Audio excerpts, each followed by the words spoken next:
What's up, guys? TJ with TJ O'Connor Fitness. Drinking some almond milk. Almond. How do you say it? Anyway, why am I drinking almond milk? Well, I don't drink regular milk anymore, and I did for about 30 years of my life, maybe 28. I always thought milk was great for you. There's a lot of good things the milk companies will push out, that it's got a great amount of protein. Just so you know, I am not a dietitian and I'm not a doctor, so don't listen to anything I have to say as far as drinking or not drinking something. Don't sue me, milk companies. I'm not going to do anything. But all right. So anyways, but here's some things you need to know about cow's milk. If you're a milk drinker, or if you notice that you're getting some kind of upset stomach and you just don't quite know why. So there's actually milk allergies, and then there's a lactose intolerance. They're not the same thing, okay? A lactose intolerance means your body just can't process lactose, which is the sugar in milk. And that just might give you a little bit of an upset stomach, but it's not gonna really hurt you, okay? That's just the process of breaking it down. It just doesn't have the enzyme to do it. But a milk allergy is a totally different thing. You can get all kinds of bad responses from that.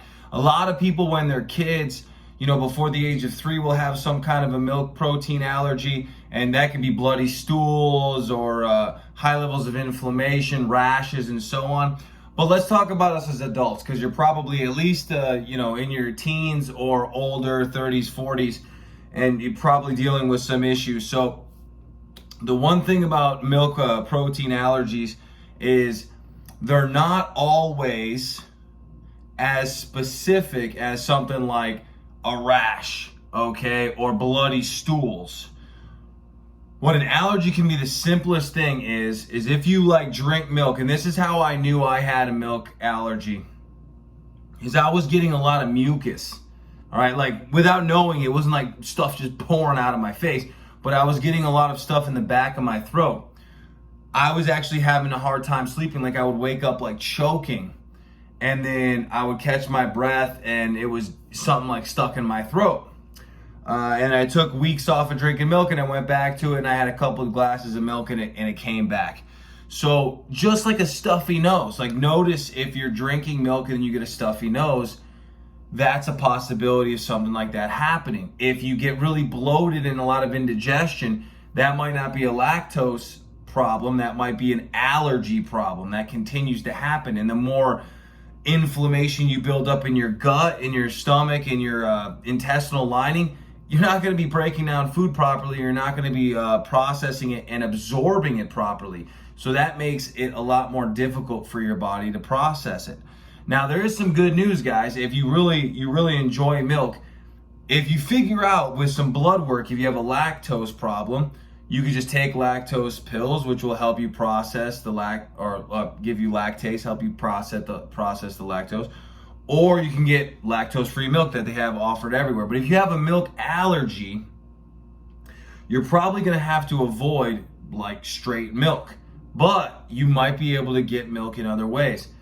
For example, when milk has been cooked, it's been proven that about 75% of people with milk allergies are actually able to break down that protein. So in baked goods of any kind, like cookies or, brownies or muffins, a bunch of crap. But, if you can find it in better ways, obviously you can make something better. Now, there's certain proteins that I could drink, I'm with Gaspari Nutrition. I love their products, 90% of them, but I can't really have their full spectrum proteins because they have a lot of different milk style proteins in there that will I'll drink them and they literally make me get, super mucusy. So I have to drink something like a proven egg, which is an all egg white protein, and it's literally pure eggs. I literally put coffee into it one time and it cooked the protein into eggs. It was pretty crazy. But anyway, something like that will do a lot better. So something like an egg protein you can go get, or you can get a vegan style protein. They have a vegan protein style that I really, really love. And that's another way to get your proteins, but without having to get it from milk specifically.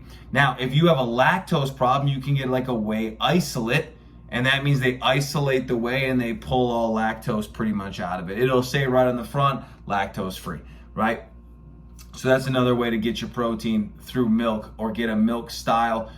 Because milk, you know, the protein from it, it's a full spectrum, high leucine type of protein. So you can get a lot of good muscle building proteins from milk. But there's also some negatives if you have any allergies to it, okay?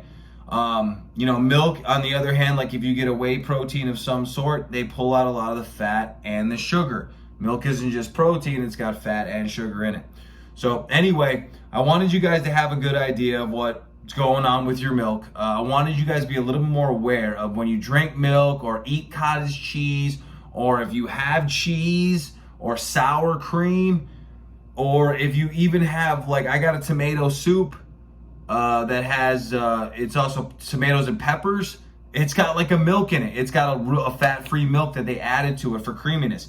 You never really know, you got to look at the ingredients, but they put milk in a lot of stuff. So if you notice you're getting like an inflammatory response from your food and it has milk in it, you're going to maybe either want to go get a blood test to figure out if that's what's causing your problem, or you're going to have to pull out one product, try it, see if that's what's causing it or not. You know what I mean? Little process of elimination to make sure you're not causing yourself more problems than you need. Especially in this time when everybody's getting sick with viruses and so on, you want to make sure that you're not creating more inflammation in your nasal passageways that are causing more mucous membranes to build up, and then causing a better chance of getting an infection of some kind. I hope you guys like that. Watch the video up here in the corner coming up. It's exactly what you're wanting to see next. And I hope you guys keep following along. Please subscribe. Please like this video, and I will talk to you guys soon.